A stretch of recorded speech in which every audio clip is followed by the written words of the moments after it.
Okay, tonight is the 31st of July, and this is the 15th night. We are talking on the Digha, Nikaya Suttas. Tonight we come to Sutta number 19, Mahagovinda Sutta. This is another of the suttas about a past life of our Buddha. Thus have I heard. Once the Lord was staying at Rajagaha on Vulture's Peak, and when the night was nearly over, Panchasika of the Gandhabas, lighting up the entire Vulture's Peak with a splendid radiance, approached the Lord, saluted him, stood to one side and said, Lord, I wish to report to you what I have personally seen and observed when I was in the presence of the 33 gods. And the Buddha said, Tell me then, Panchasika. Lord, in earlier days, long ago, on the fast day of the 15th, at the end of the rains, the 33 gods assembled and rejoiced that the Devas' hosts were growing, the Asuras' hosts declining. Just as in the last sutta we read, sutta number 18. Then Sakka uttered the verse, The gods of 33 rejoiced, their leader too, praising the Tathagata and Dhamma's truth, seeing new-come Devas, fair and glorious, who have lived the holy life, now well reborn, outshining all the rest in fame and splendor. The mighty sage's pupils singled out. Seeing this, the 33 rejoiced, the leader too, praising the Tathagata and Dhamma's truth. At this Lord, the 33 gods rejoiced still more, saying, The Devas' hosts are growing, the Asuras' hosts are declining. Panchasika continued. Then Sakka, seeing their satisfaction, said to the 33 gods, Would you like, gentlemen, to hear 8 truthful statements in praise of the Lord? And on receiving their assent, he declared, What do you think, my lords of the 33, as regards the way in which the Lord has striven for the welfare of the many, for the happiness of the many, out of compassion for the world, for the welfare and happiness of devas and humans? We can find no teacher endowed with such qualities, whether we consider the past or the present, other than the Lord. Well proclaimed truly is this Lord's teaching, visible here and now, timeless, inviting inspection, leading onward, to be realized by the wise, each one for himself. And we can find no proclaimer of such an onward leading doctrine, either in the past or in the present, other than the Lord. That was 1 and 2. Now number 3. The Lord has well explained what is right and what is wrong, what is blameworthy and what is blameless, what is to be followed and what is not to be followed, what is base and what is noble, what is foul, fair and mixed in quality. And we can find none who is a proclaimer of such things other than the Lord. Number 4. Again, the Lord has well explained to his disciples the path leading to Nibbana, and they coalesce. Nibbana and the path, just as the waters of the Ganges and the Yamuna coalesce and flow on together. And we can find no proclaimer of the path leading to Nibbana other than the Lord. Number 5. And the Lord has gained companions, both learners and those who, having lived the life, have abolished the asavas, and the Lord dwells together with them, all rejoicing in the one thing. And we can find no such teacher other than the Lord. Number 6. The gifts given to the Lord are well bestowed.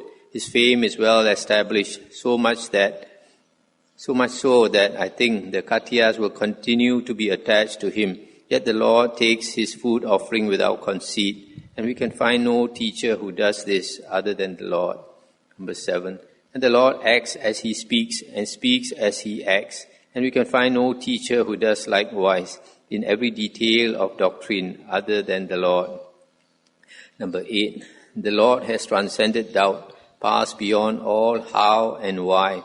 He has accomplished his aim in regard to his goal and the supreme holy life, and we can find no teacher who has done the like, whether we consider the past or the present, other than the Lord. And when Sakka had thus proclaimed these 8 truthful statements in praise of the Lord, the 33 gods were even more pleased, overjoyed and filled with delight and happiness at what they had heard in the Lord's praise. Then certain gods exclaimed, Oh, if only 4 fully enlightened Buddhas were to arise in the world and teach Dhamma just like the Blessed Lord, that would be for the benefit and happiness of the many, out of compassion for the world, for the benefit, happiness of devas and humans. And some said, never mind 4 fully enlightened Buddhas, 3 would suffice. And others said, never mind 3, 2 would suffice. At this, Sakka said, it is impossible, gentlemen. It cannot happen that 2 fully enlightened Buddhas should arise simultaneously in a single world system. That cannot be. May this blessed Lord continue to live long, for many years to come, free from sickness and disease. That would be for the benefit and happiness of the many, out of compassion for the world. It would be for the benefit and happiness of devas and humans. Then the 33 gods consulted and deliberated together about the matter concerning which they had assembled in the Sudama hall. And the 4 great kings were advised and admonished on this matter as they stood by their seats unmoving. The kings instructed, marked the words they spoke, standing calm, serene, beside their seats. Stop here for a moment, as I mentioned yesterday, when the 33 gods addressed the 4 great kings, and they stand up out of respect. A great radiance was seen, heralding the approach of Brahma. All took their proper seats, each, etc., just like in the previous sutta number 18, each hoping Brahma would sit on his couch. Then Brahma, Sanan, Kumara, having descended from his heaven, and seeing their pleasure, uttered these verses. The gods of 33 rejoiced, their leader too, etc. Brahma, Sanan, Kumara's voice had 8 qualities, as mentioned in the previous sutta.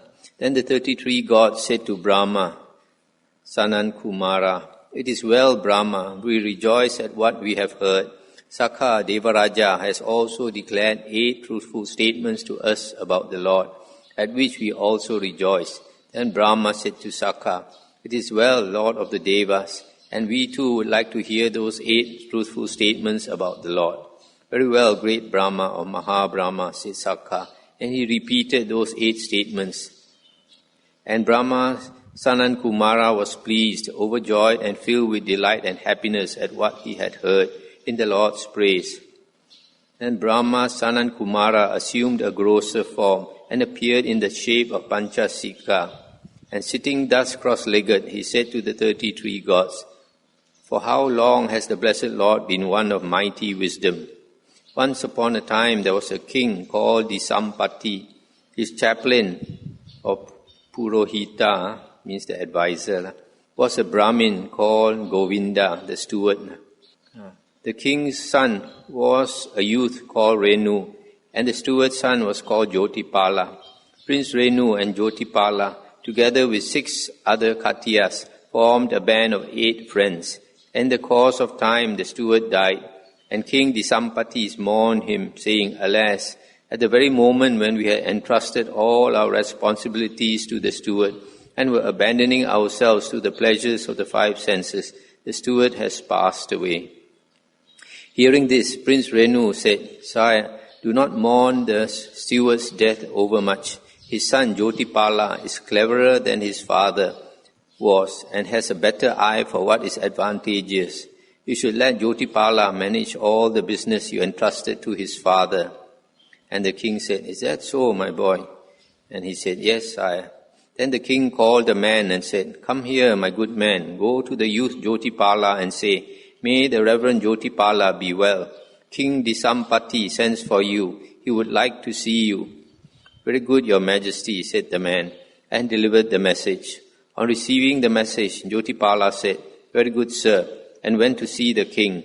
On entering the royal presence, he exchanged courtesies with the king, then sat down to one side.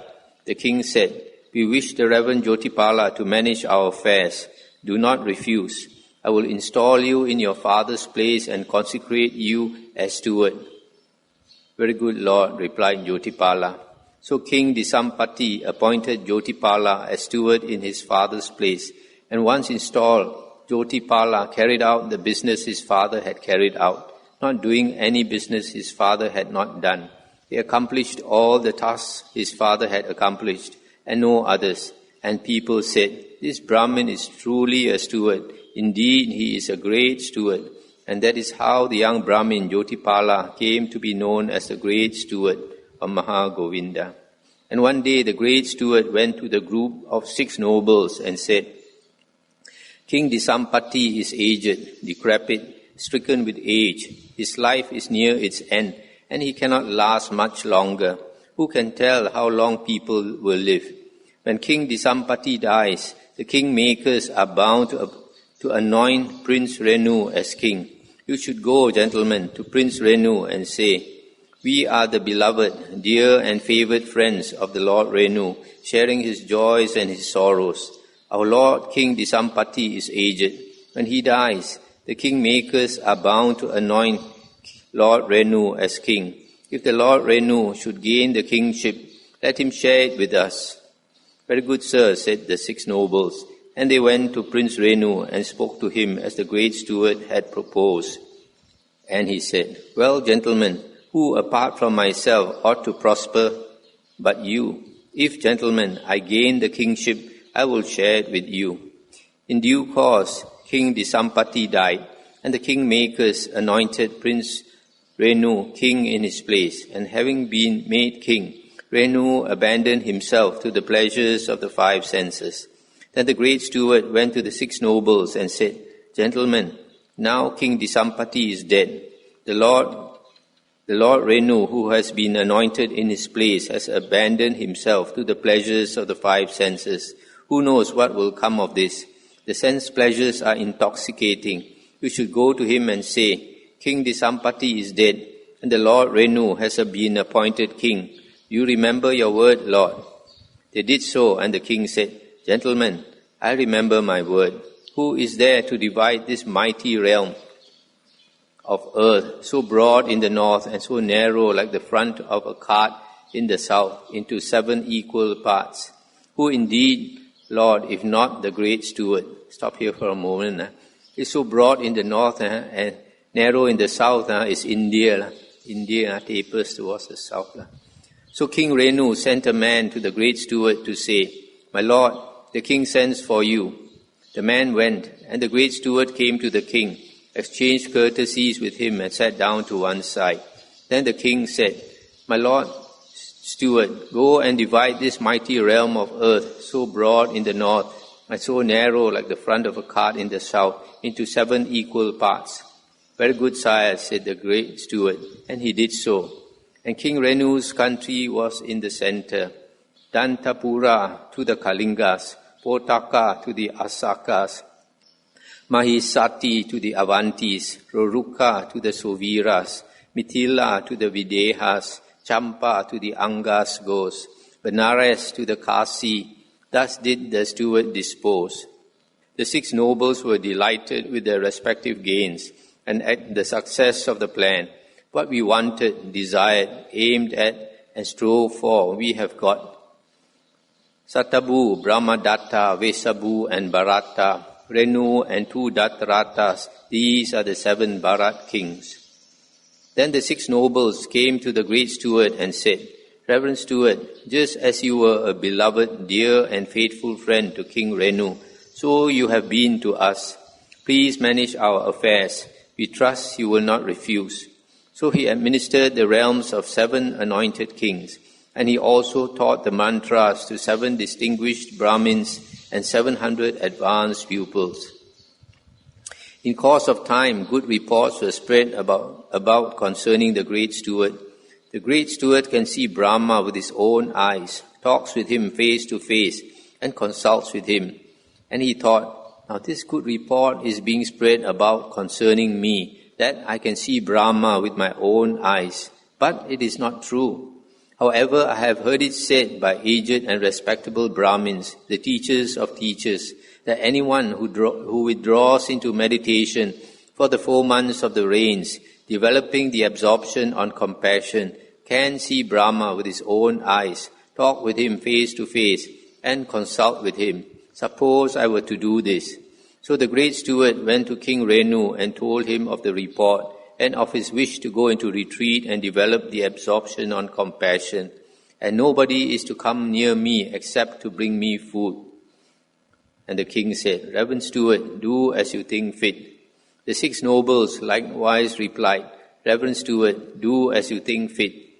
He went to the 7 Brahmins and the 700 pupils and told them of his intentions, adding, So, gentlemen, you carry on with reciting the mantras you have heard and learnt, and teach them to each other. And they said, Reverend steward, do as you think fit, they replied. Then he went to his 40 equal-ranking wives, and they said, Reverend steward, do as you think fit. So the great steward erected a new lodging to the east of the city, and withdrew there for the 4 months of the rains, developing the absorption on compassion, and nobody came near him except to bring him food. But at the end of 4 months, he felt nothing but dissatisfaction and weariness as he thought. I heard it said that anyone who withdraws into meditation for the 4 months of the rains, developing the absorption on compassion, can see Brahma with his own eyes. But I cannot see Brahma with my own eyes, and cannot talk, discuss, or consult with him. Now Brahma, Sanat Kumara, read his thoughts, and as swiftly as a strong man might stretch out his flexed arm, or flex it again, he disappeared from the Brahma world and appeared before the great steward. And the great steward felt fear and trembling, and his hair stood on end at such a sight as he had never seen before. And thus fearful, trembling, with hair standing on end, he addressed Brahma, Sanat Kumara in these verses. O splendid vision, glorious and divine, who are you, Lord? I fain would know your name. And the Brahma said, In highest heaven I am known by all. Brahma, Sanat Kumara, know me thus. And the steward said, A seat and water for the feet and cakes are fitting for a Brahma. Let the Lord decide what hospitality he would. And Brahma said, We accept the gift that's offered. Now declare what it is you wish from us, a boon of profit in this very life or in the next. Say, Lord Steward, what it is you'd have. Then the great steward thought, Brahma, Sanat Kumara offers me a boon. What shall I choose, benefits in this life or in that to come? Then he thought, I am an expert in matters of advantage in this life, and others consult me about this.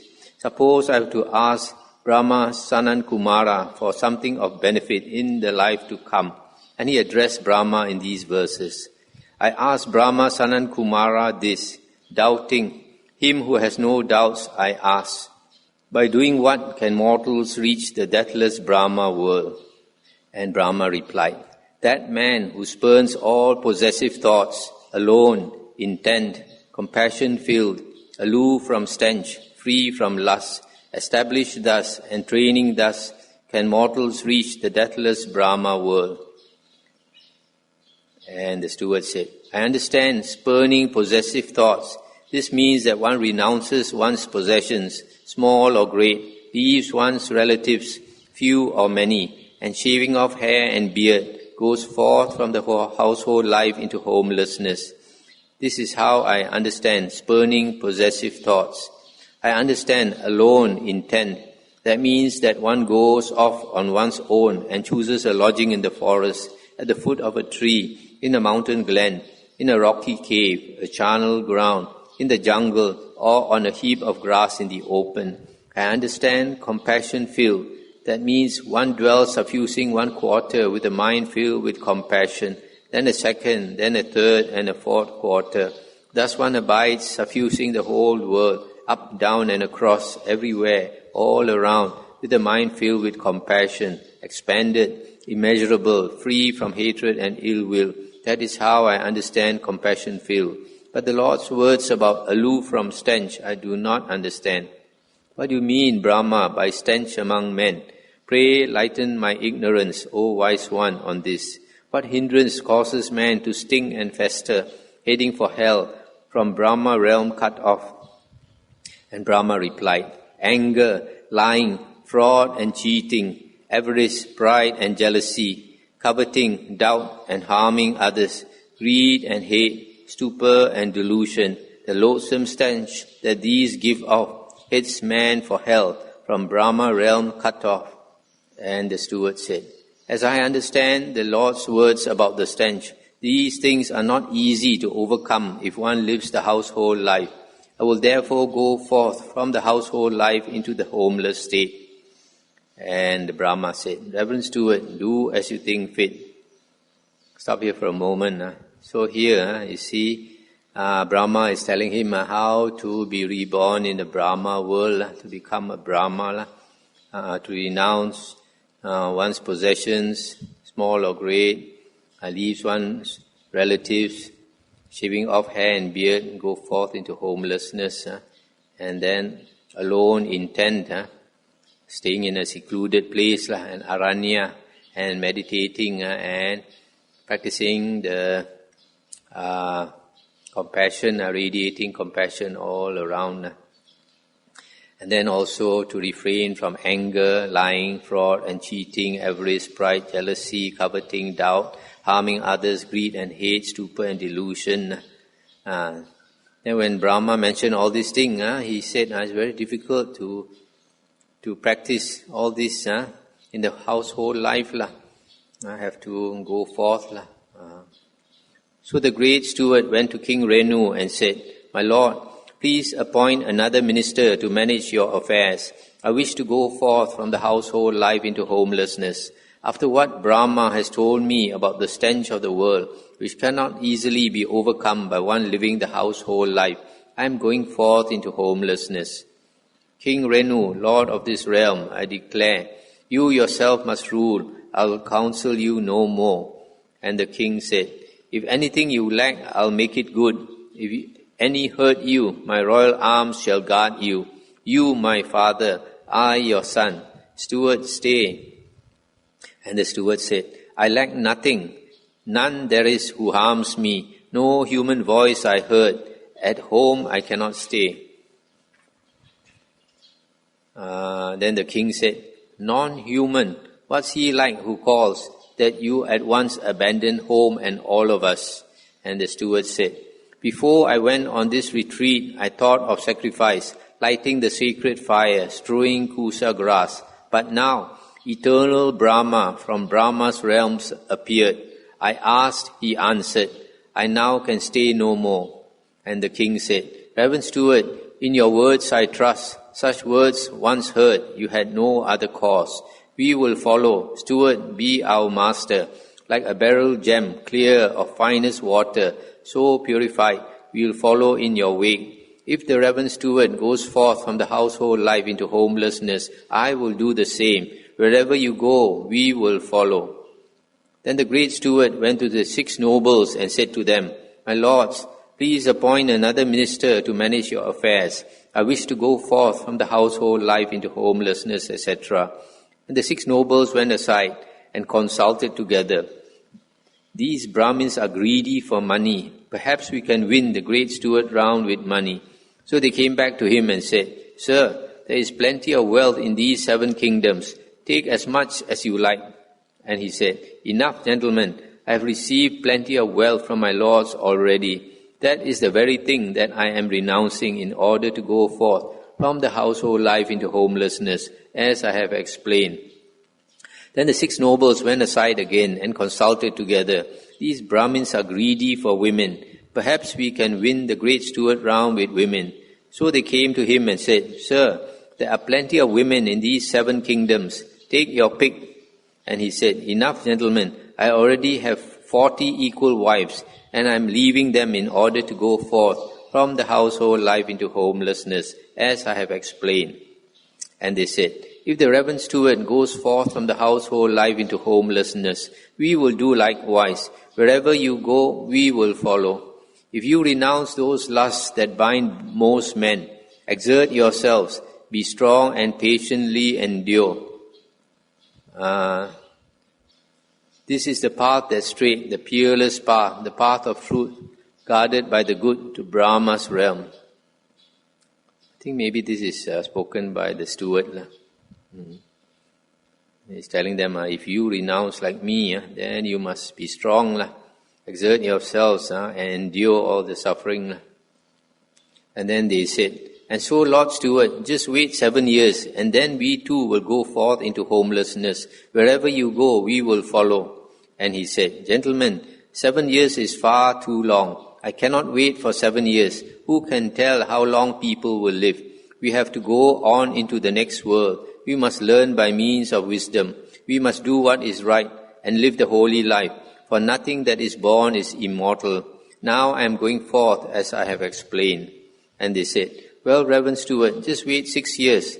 And he said, too long. 5 years, too long. 4 years, 3 years, 2 years, 1 year.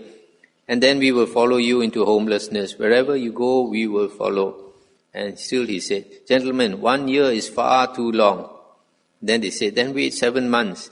And then he said, gentlemen, 7 months is far too long. And then they said, 6 months. He said, too long. 5 months, 4 months, 3 months, 2 months, 1 month, half a month. Then he said, gentlemen, half a month is far too long. Then they said, then Reverend Stewart, just wait 7 days while we make over our kingdoms to our sons and brothers. At the end of 7 days, we will go forth into homelessness. Wherever you go, we will follow. And he said, 7 days is not too long, gentlemen. I agree, my lords, to 7 days. So, because they have to hand over their duties and their kingdom to their brothers and sons and all that. So, at least they need a few days. So he said, okay, 7 days I will wait. Then the great steward went to the 7 Brahmins and the 700 advanced pupils and said to them, now, your reverences, you must seek another teacher to teach you the mantras. I mean to go forth from the household life into homelessness. After what Brahma has told me about the stench of the world, which cannot be easily overcome by one living the household life, I am going forth into homelessness. And they said, Reverend Stewart, do not do so. There is little power and profit in the homeless life, and much power and profit in the life of a Brahmin. It shows they are quite greedy. And he said, do not say such things, gentlemen. Besides, who has greater power and profit than I have? I have been like a king to kings, like Brahma to the Brahmins, like a deity to householders, and I am giving all this up in order to go forth from the household life into homelessness, as I have explained. And they said, if the Reverend Steward goes forth from the household life into homelessness, we will do likewise. Wherever you go, we will follow. Then the great steward went to his 40 equal wives and said, whichever of you ladies wishes to may go back to her own family and seek another husband. I mean to go forth into homelessness. And they said, you alone are the kinsman we could wish for, the only husband we want. If the Reverend Steward goes forth into homelessness, we will do likewise. Wherever you go, we will follow. And so the great steward, at the end of the 7 days, shaved off his hair and beard, donned yellow robes, and went forth from the household life into homelessness. And with him went the 7 anointed Katya kings, the 7 wealthy and distinguished Brahmins with their 700 advanced pupils, his 40 equal wives, several thousand Katyas, several thousand Brahmins, several thousand householders, even some harem women. And so, followed by this company, the great steward wandered through villages, towns, and royal cities.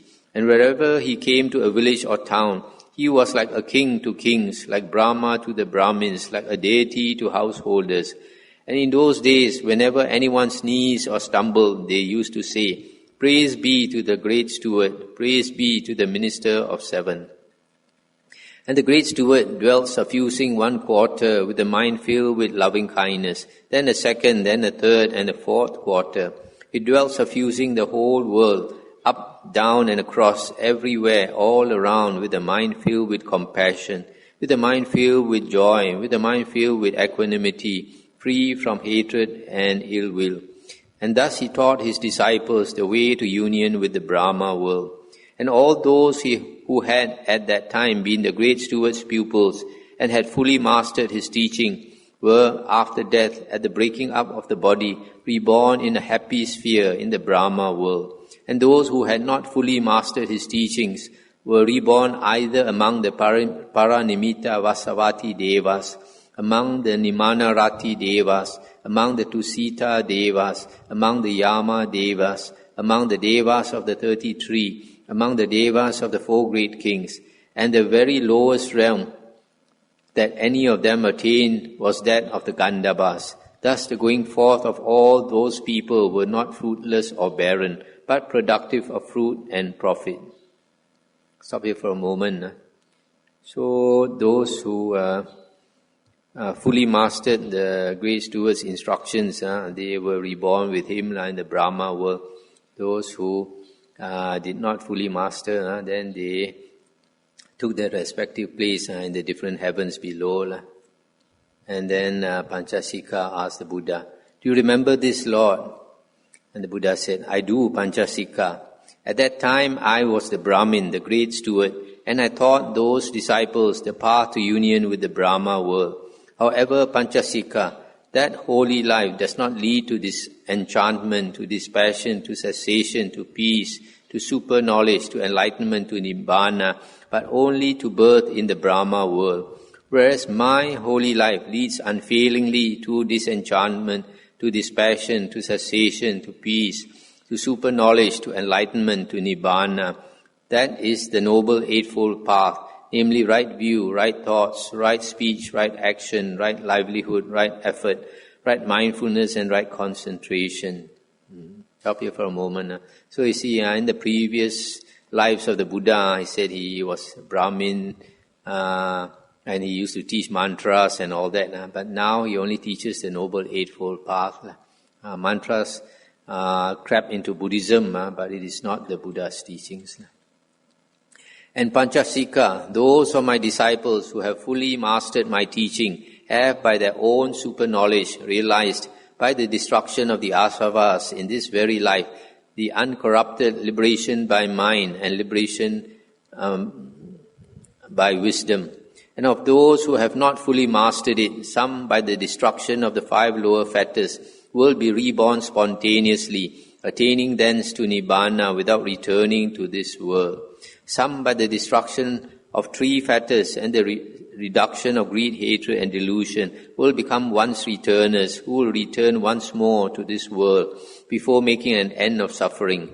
And some by the destruction of 3 fetters will become stream winners, Sotapanna, incapable of falling into states of woe, assured of enlightenment. Thus the going forth of all these people was not fruitless or barren, but productive of fruit and profit. Thus the Lord spoke, and Panchasika of the Gandhabas was delighted and rejoiced at the Lord's words. And having thus saluted him, he passed him by on the right and vanished from the spot. So that's the end of the sutta. So here,